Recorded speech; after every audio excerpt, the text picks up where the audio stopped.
Au nom du Père, du Fils, Saint-Esprit, un seul Dieu, Amen. Que sa bénédiction repose sur nous tous, Amen. Alors, on va continuer l'étude de l'Apocalypse. Aujourd'hui, on va prendre du verset 9 à 9 à 20 dans le premier chapitre. On a commencé le premier chapitre la dernière fois du verset 1 à 8. Aujourd'hui, on continue chapitre 1 du verset 9 au verset 20, c'est-à-dire tout le reste du premier chapitre. Alors, du verset 9, je cite, moi, Jean, votre frère, et qui est part avec vous à la tribulation et au royaume, et à la persévérance en Jésus.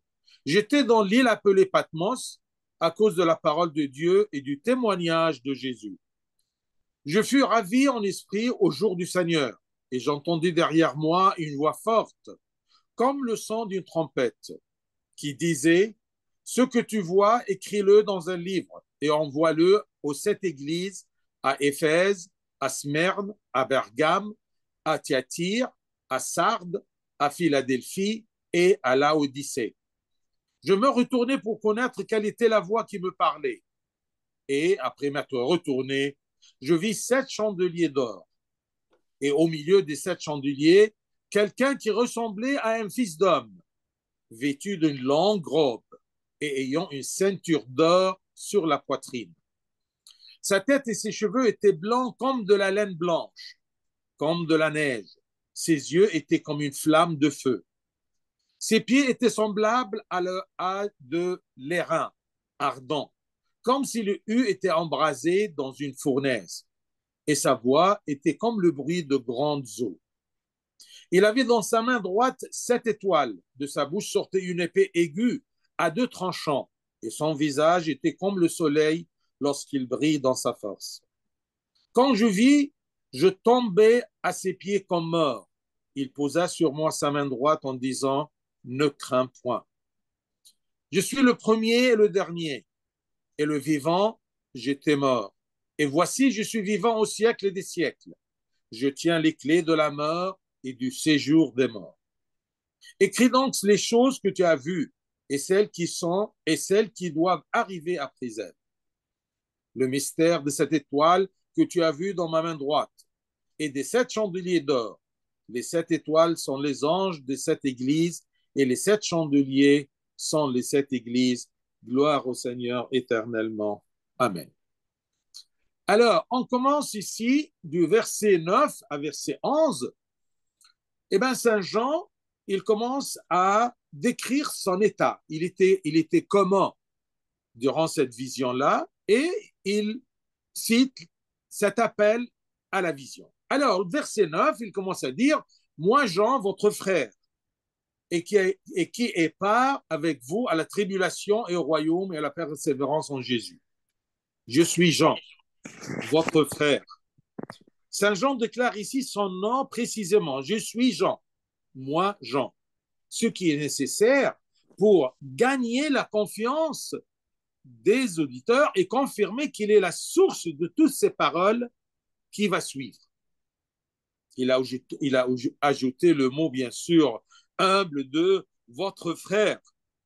Bien qu'il fût l'un des 12 apôtres purs, mais dans une sorte d'humilité d'un père envers ses fils, lorsqu'il est humble avec eux, eh bien, il les considère comme frères. Mais ça n'empêche pas qu'il est le maître et l'apôtre pur. Ensuite, il cite ici, et qui est part avec vous à la tribulation et au royaume et à la persévérance en Jésus. Bien sûr, l'Église avait commencé son chemin de souffrance avec la persécution romaine et le martyre de plusieurs, ce qui signifie qu'elle était dans une grande tribulation.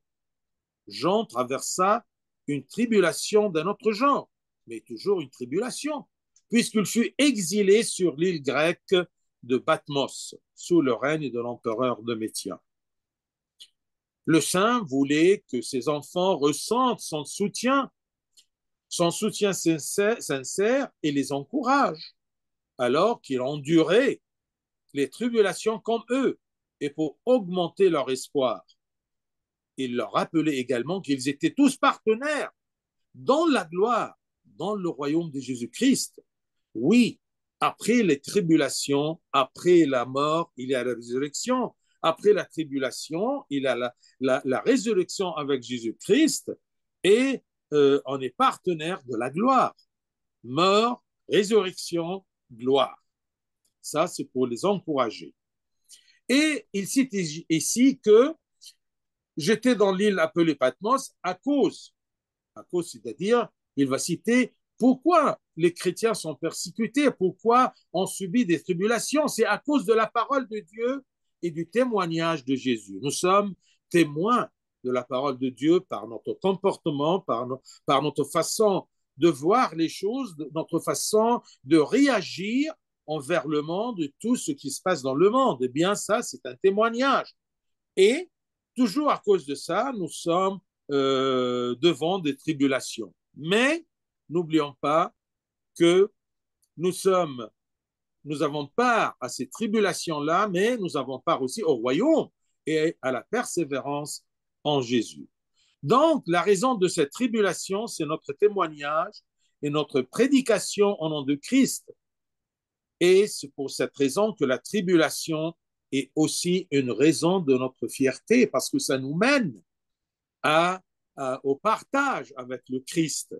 Si on partage les tribulations, mais on partage sa mort et on partage aussi sa résurrection et sa gloire, notre héritage céleste. Donc, l'auteur de ce livre d'Apocalypse, qui est Jean, il répète toujours qu'il est Jean, moi Jean, car c'est très important de connaître la source de chaque mot qui y est mentionné dans ce livre. Donc, il précise également qu'il partage avec l'Église de son temps et à chaque instant les difficultés qu'elle traverse, puisqu'il a été exilé sur l'île de Patmos pour l'amour du Christ et pour son témoignage à la parole de Dieu et son royaume. Ensuite, verset 10, je fus ravi en esprit. Ici, il va nous dire, il était dans quel état quand il a eu cette vision-là. Je fus ravi en esprit au jour du Seigneur et j'entendis derrière moi une voix forte comme le son d'une trompette. Donc, j'étais en esprit. C'est l'état dans lequel Saint Jean a reçu la vision. Et c'est semblable à ce que Saint Paul a déclaré dans 2 Corinthiens 12.2, 2 Corinthiens 12.2, quand il a parlé à propos de sa vision. Il a écrit, je cite, 2 Corinthiens 12.2, je connais un homme en Christ qui fut, il y a 14 ans, ravi jusqu'au 3e ciel. Si ce fut dans son corps, je ne sais. Si ce fut hors de son corps, je ne sais. Dieu le sait.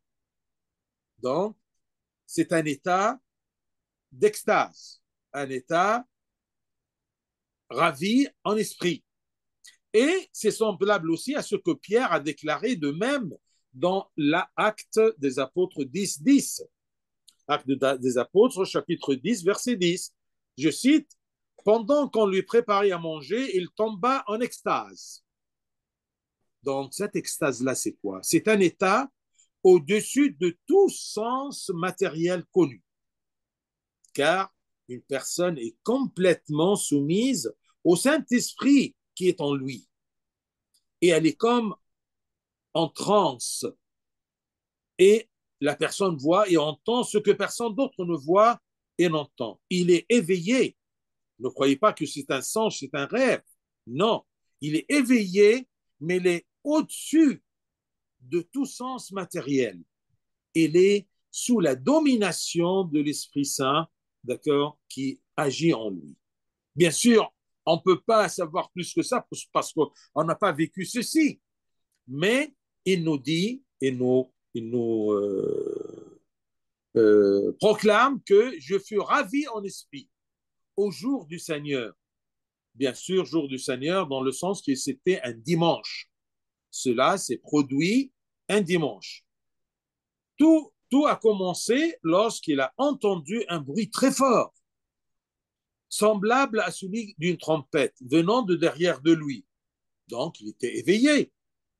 Il sait, il est bien orienté. D'accord. Et une trompette, pourquoi il a dit une trompette? Parce qu'une trompette signifie un avertissement d'un danger imminent. Il y a quelque chose d'important. C'est ça le sens d'une trompette. C'est comme si Dieu veut lui dire, attention Jean, il y a quelque chose d'important, fais attention. Saint Jean explique alors que la vision a eu lieu un dimanche et qu'il était dans un état spirituel comme s'il était absent du monde matériel qui l'entourait, même s'il était éveillé. Il entendit une voix forte l'alerter, comme le son d'une trompette. Donc, nous sommes avec Saint Jean dans cette scène-là de cette vision.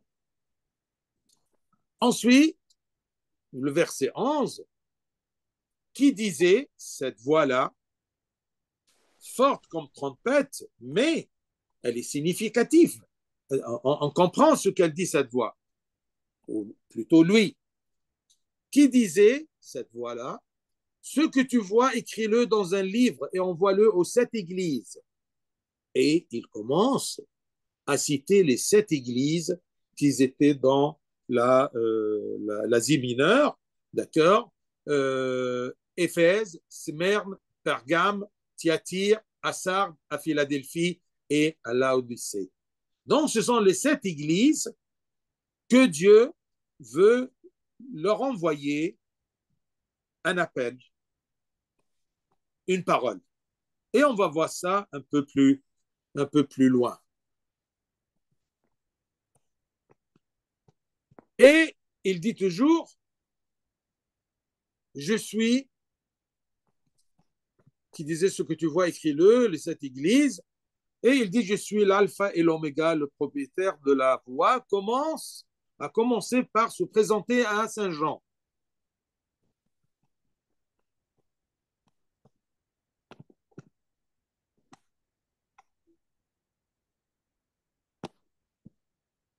Toujours, vous allez voir que ce nom-là va se répéter. Je suis l'alpha et l'oméga. Il commence à se présenter à Saint Jean en citant les attributs qui révèlent sa divinité. Sa divinité, il est l'éternel et il vit la pérennité. Se référer bien sûr là dans ce qu'on a dit dans le verset 8. Le verset 8, c'était écrit, je suis l'alpha et l'oméga, dit le Seigneur Dieu, celui qui est, qui était et qui vient, le Tout-Puissant. Tout au long de ce livre d'Apocalypse, on va voir les attributs de Christ qui révèle sa divinité, et celui qui a révélé sa divinité, c'est le Christ lui-même, à travers l'écrivain de ce livre, l'Apocalypse, Saint Jean.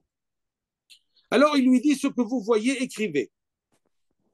Ce que vous voyez, écrivez-le dans un livre. Donc, il y a un ordre direct qui est venu du propriétaire de la voix, Dieu le Fils. C'est une voix, c'est un ordre direct à Saint Jean dans une mission spécifique d'écrire tout ce qu'il verrait dans un livre et d'envoyer ce livre aux 7 églises qui ont été mentionnées même dans le verset 4. Si vous vous rappelez, d'accord, il répète ici, Jean aux 7 églises qui sont en Asie. Et maintenant, il cite ces 7 églises-là par leur nom. Bien qu'ici, le propriétaire de la voix a ajouté, bien sûr, les noms pour que ça soit quelque chose de précis. D'accord? Dieu veut envoyer des paroles à ces 7 églises qui seront discutées en détail, bien sûr, dans les 2 prochains chapitres. Donc, le propriétaire de la voix déclara qu'il était Dieu. Il lui ordonna d'écrire tout ce qu'il voyait et de l'envoyer aux 7 églises d'Asie mineure.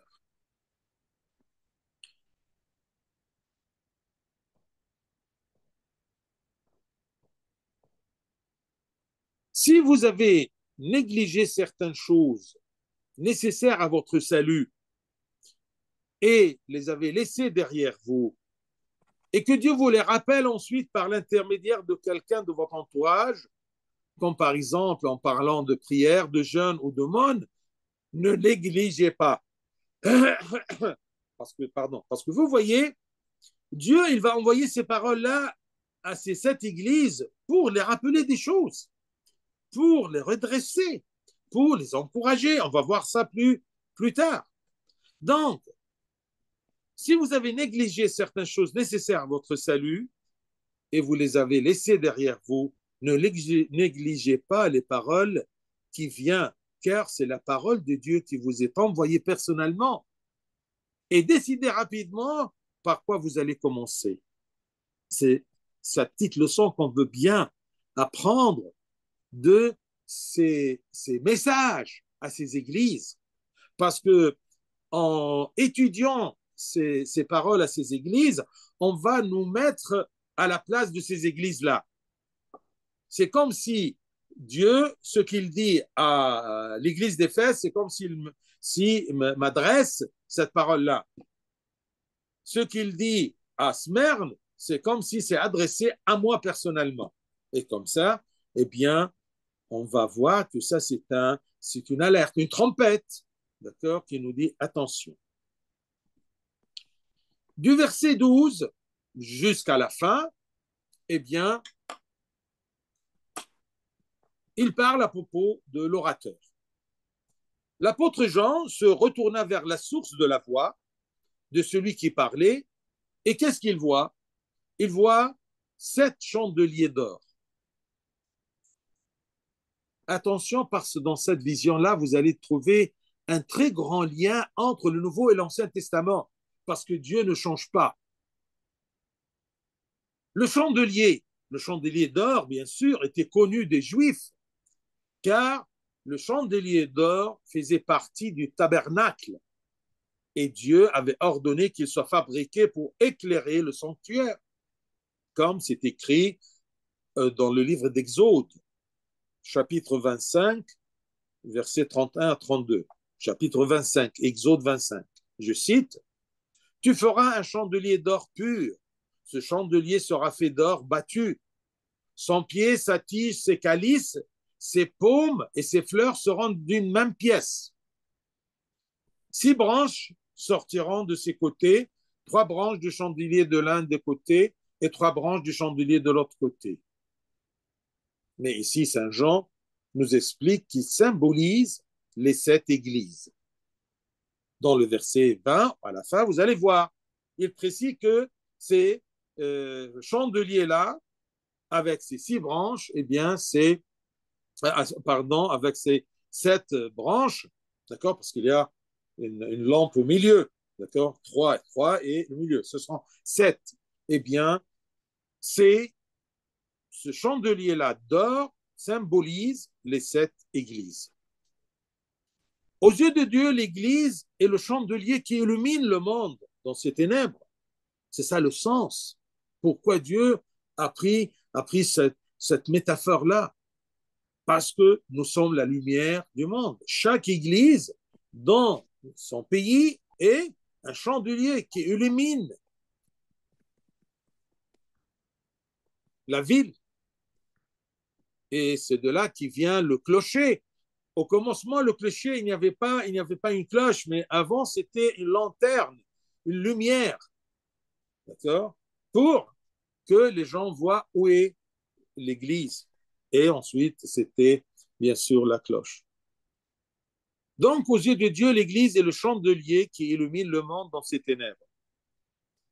Il est fait d'or, car il symbolise la pureté des croyants, qui sont le corps du Christ lui-même. Une église, c'est le corps du Christ, comme on a vu dans les épîtres de Saint Paul.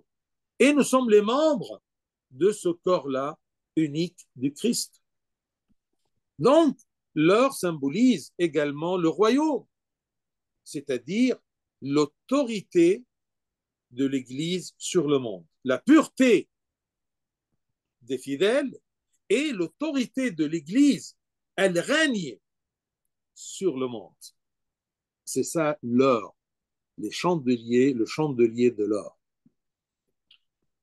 Et au milieu des 7 chandeliers, quelqu'un qui ressemblait à un fils d'homme, vêtu d'une longue robe et ayant une ceinture d'or sur sa poitrine. Vous voyez, la ceinture n'est pas sur son sein, mais sur sa poitrine. C'est pour cela que je dis toujours au diacre, mettez votre badrachil, d'accord, sur la poitrine, non pas sur le ventre. Donc Jean décrit le Christ, fils d'homme.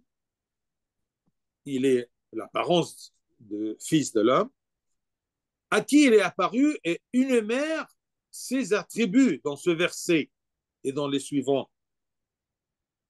Alors, ses attributs sont quoi? Il est fils d'homme, titre que le Christ s'est donné lors de son incarnation. Il est fils de Dieu par nature et il est fils d'homme par incarnation. Cette équation-là est très importante. Dieu l'a utilisé, le Christ l'a utilisé lui-même. Donc, on doit comprendre cette nomination-là. Le Christ est fils de Dieu selon la nature, comme moi je suis le fils de mon père biologique par nature, et le Christ est fils d'homme par incarnation. Ici, je veux bien que vous faites attention, une trompette.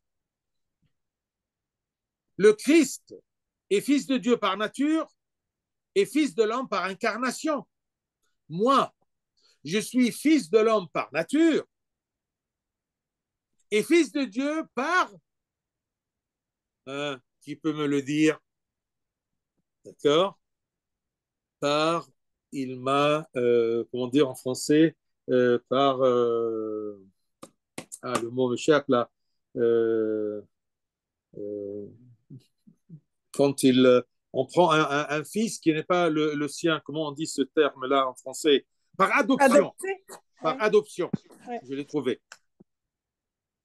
D'accord? Je suis le fils de l'homme par nature. Le Christ est fils de Dieu par nature. Mais moi, je suis le fils de Dieu par nature. Et je suis le fils de Dieu, non pas par nature, comme le Christ, mais je suis le fils de Dieu par adoption. Il m'a adopté. Donc, premier attribut à cette personne qu'il a vue derrière lui, c'est fils de l'homme. Titre que le Christ s'est donné lors de son incarnation. Et c'est un titre qui indique sa complète humanité. Il est tout à fait Dieu et tout à fait homme, sauf le péché.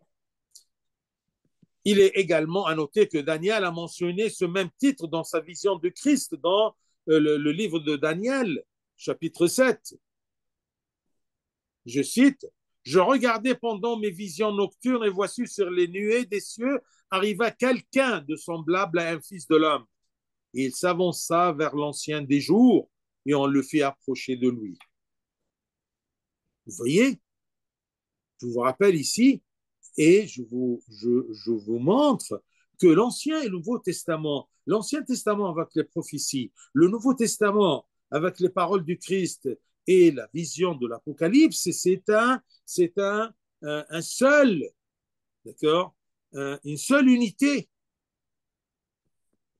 parce que Dieu ne change pas. Ses moyens, ils changent, ses enseignements évoluent, ne changent pas, mais évoluent. Prophétie, ensuite vérité. Donc, fils de l'homme. Et ensuite, il nous dit, vêtu d'une longue robe, vêtu d'un vêtement qui descend jusqu'aux pieds, les vêtements du souverain sacrificateur, d'accord, qui est la deuxième description que Jean nous présente du Christ dans sa vision. Il est d'abord le Fils de l'homme incarné, et ensuite notre souverain sacrificateur, connu par cette longue robe, comme c'était écrit en Hébreu, d'accord, chapitre 5. C'est écrit, je cite, « Et Christ ne s'est pas non plus attribué la gloire de devenir souverain sacrificateur, mais il la tient de celui qui lui a dit, tu es mon fils et je t'ai engendré aujourd'hui. C'est-à-dire que le Christ était cité par Saint Paul, Hébreux 5.5, comme souverain sacrificateur. Donc, il est fils de l'homme et souverain sacrificateur à cause de cette robe, longue robe, qui a les signes dès l'Ancien Testament pour le souverain sacrificateur. Quant à la ceinture d'or, elle fait référence à son royaume et à son autorité éternelle. L'en gros, fils de l'homme, l'en gros, souverain sacrificateur avec, d'accord, cette autorité éternelle. Ceinture d'or.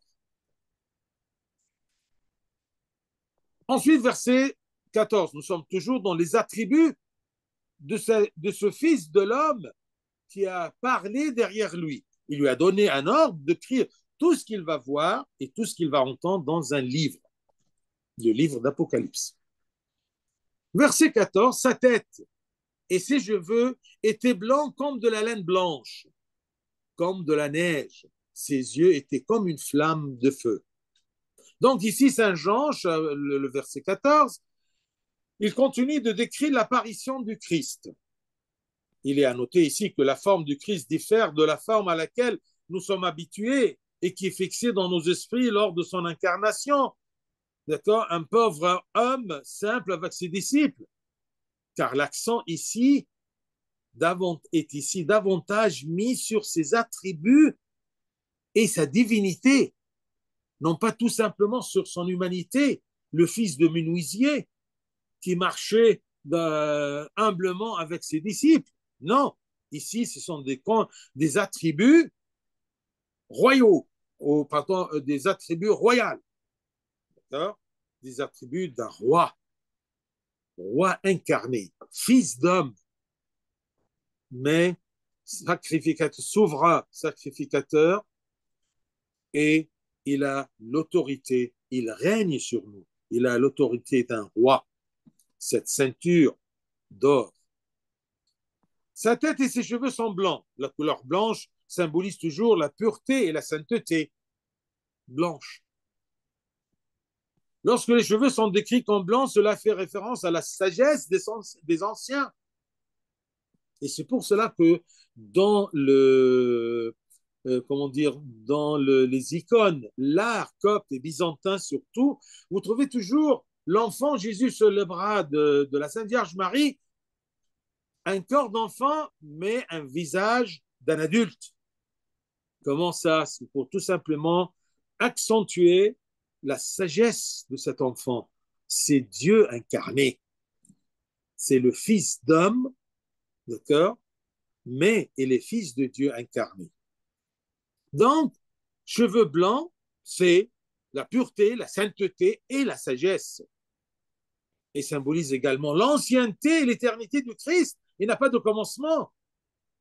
Fils de l'homme, avec sa robe sacerdotale, d'accord, le sacrificateur souverain et le roi du royaume, le roi qui règne sur nous avec cette ceinture sur sa poitrine en or. Ses yeux comme une flamme de feu. Une flamme de feu, c'est-à-dire la vision pénétrante de sa vue, car lui seul connaît les secrets du cœur des gens et examine. Il sonde. C'est comme si son regard est du feu. Sa tête et ses cheveux étaient blancs comme de la laine blanche, comme de la neige. Ses yeux étaient comme une flamme de feu. Et cela signifie également la justice de Dieu. Il observe, il sonde, il connaît, d'accord, tout. Et il peut juger juste. Donc, cela signifie également la justice de Dieu, sa fermeté et son manque de clémence envers le péché ou les méchants. Il a un regard de feu. qui brûle le péché. Et on ne peut pas le tromper parce qu'il sait tout. Il sonde le cœur de tous. Nous sommes toujours sur les attributs de ce Fils de l'homme. Verset 15, ses pieds étaient semblables à de l'airain ardent, comme s'il eût été embrasé dans une fournaise, et sa voix était comme le bruit de grandes eaux. Ses pieds étaient semblables à du... l'airain, c'est quoi? L'airain, c'est un genre du bronze, mais très fin, très précieux. Daniel, par exemple, le prophète Daniel a mentionné dans sa vision, Daniel 10, verset 6, je cite, ses pieds étaient semblables à du bronze raffiné. Donc, l'airain, c'est un genre de bronze. Et le bronze pur ou raffiné est du bronze auquel on ajoute un peu d'or et de l'argent pour le faire briller. C'est ça l'airain. Bien sûr, dans quelques versions, dans la version arabe, on le traduit en nahas. D'accord? Nahas, d'accord? Mais la traduction, la bonne traduction qui vient du grec et de l'hébreu, c'est l'airain, d'accord, ardent. Ardent, c'est-à-dire qu'on a ajouté un peu d'or et un peu d'argent pour le faire briller. Ses pieds indiquent la force, la solidité et l'union des natures divines et humaines dans l'unique nature du Christ. Il est sur des pieds en airain. C'est stable, c'est dur. D'accord? On dit que c'est une bonne table si les pieds sont assez fortes. D'accord? Eh bien, ici, pourquoi il décrit ses pieds pour souligner sa force, sa stabilité, cette solidité de l'union entre le Fils de l'homme, d'accord, et sa divinité. Il est complètement homme, il est complètement Dieu. C'est ça notre foi. On peut également dire que le mot ses pieds représente les qualités de justice et de miséricorde dans le règne et le jugement de Dieu sur l'humanité. D'accord? Il est là, d'accord, avec une stabilité, d'accord, et il est devant les gens dans cette union-là divine et humanité. Sa voix. Sa voix est comme le bruit de grandes eaux, ce qui signifie que sa voix est profonde et impressionnante et qu'elle est comme les eaux qui apportent la bonté, la fertilité et les bénédictions à tout ce qu'elle atteigne. C'est ça le sens, d'accord, des eaux. Parce que l'eau mène la fertilité, bénédiction, la richesse, vous voyez, la vie. Donc, sa voix est impressionnante. Comment voulez-vous, si vous entendez la voix du Christ, d'accord, dans sa gloire, parce qu'il est glorifié ici, il n'est pas le fils de charpentier, voyez, comment voulez-vous décrire cette voix-là mieux que ça, comme des eaux profondes, fortes. Je ne sais pas si le soir, vous étiez un jour au bord de la mer le soir, vous ne voyez pas l'eau, mais vous entendez le son de l'eau. C'est effrayant, hein? D'accord? C'est surtout quand la mer à Alexandrie, par exemple, s'agite, d'accord? Non pas un lac, d'accord? Mais la mer, d'accord? Eh bien, moi, j'ai vécu ceci dans ma jeunesse, d'accord? Quand vous marchez sur la plage, d'accord? Une petite lumière des lanternes sur la corniche, mais vous entendez la forte mouvement, le son des vagues. C'est effrayant. Même je l'ai entendu à Nice, d'accord? Quand la mer, c'est la mer méditerranéenne, eh bien, tout simplement, si vous ne voyez pas la mer, d'accord, eh bien, vous sentez que c'est quelque chose d'impressionnant. Eh bien, la voix de ce fils d'homme est comme le bruit des eaux profondes, des grandes eaux. Ensuite, le verset 16. Nous sommes toujours dans les attributs du Fils de l'homme qui est apparu et qui va lui dicter ces messages aux 7 chandeliers, aux 7 églises.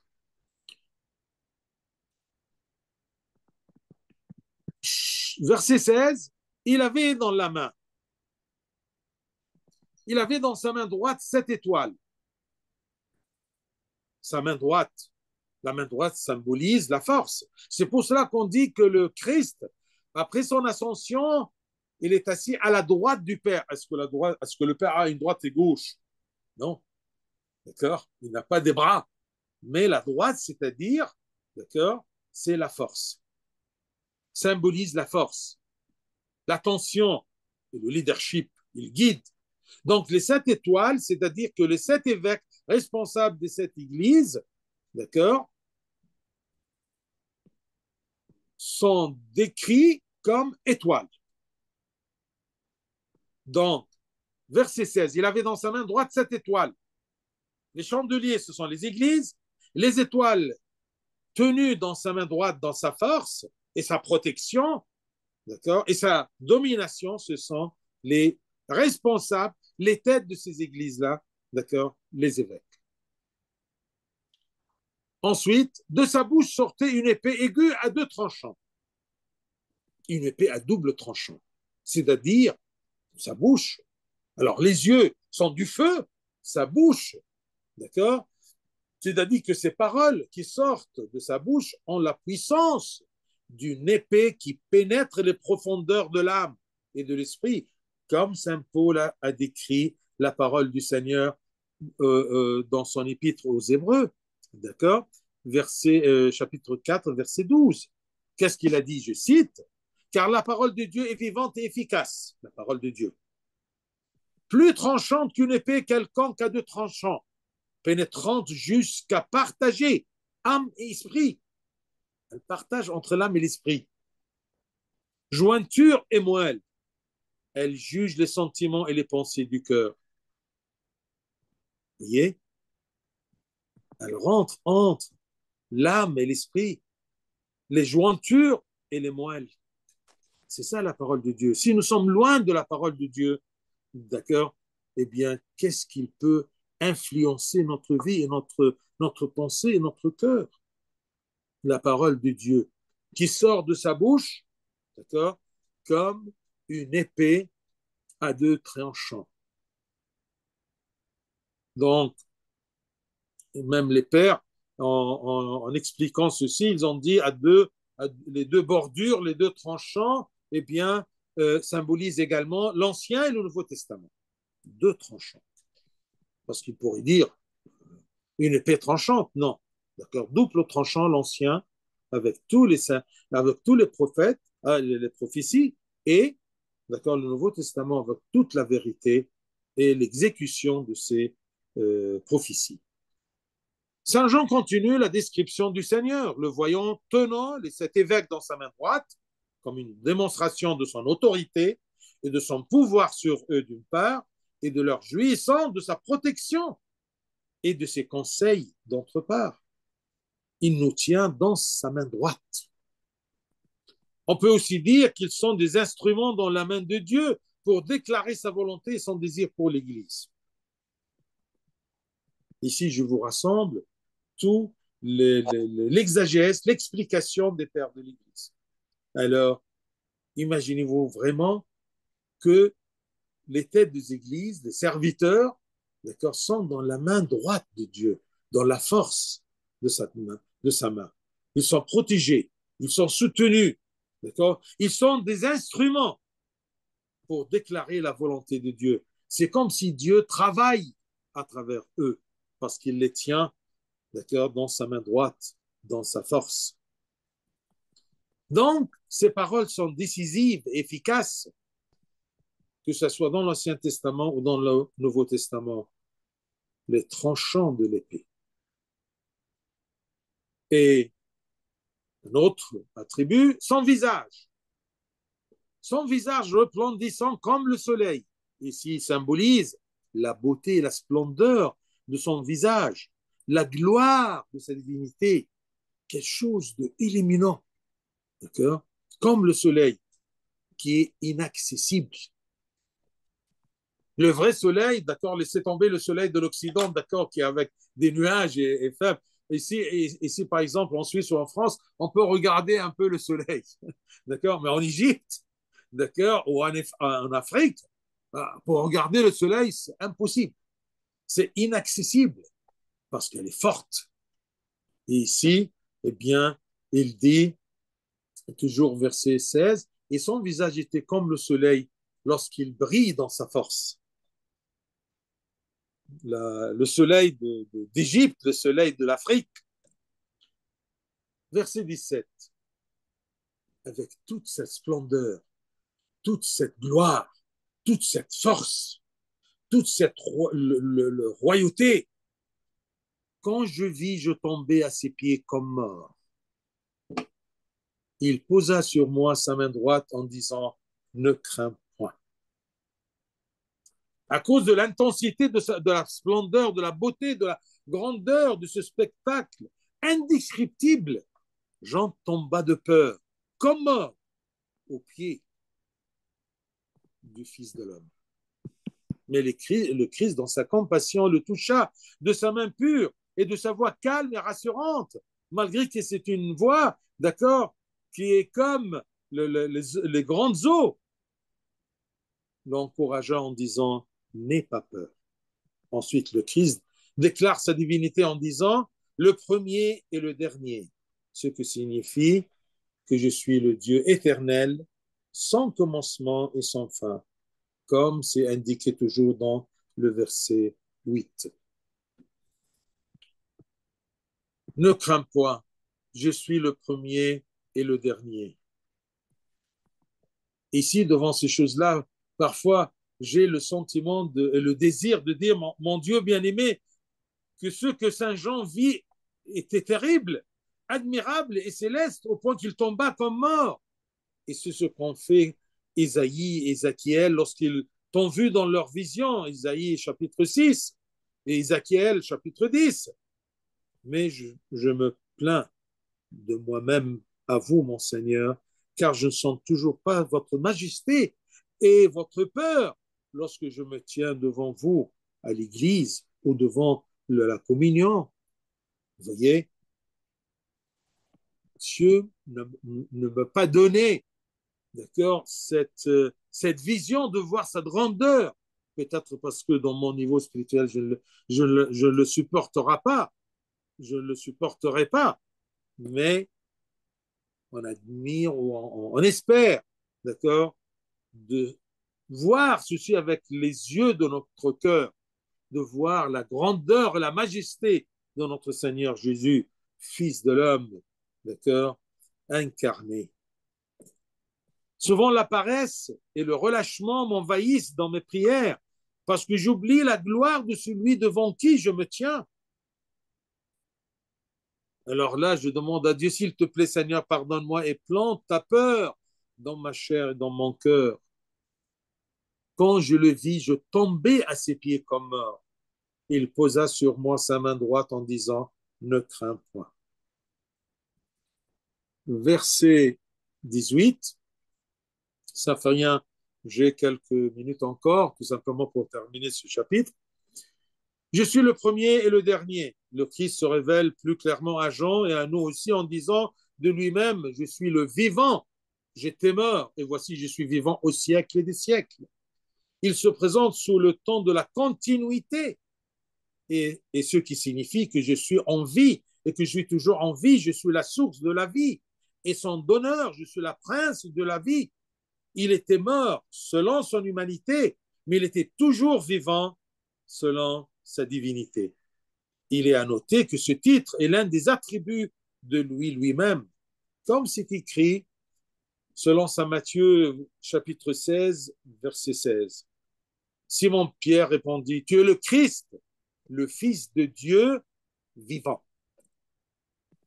Et dans Romains chapitre 9, 26, Romains 9, 26, là où on leur disait, vous n'êtes pas mon peuple, ils seront appelés fils de Dieu vivant.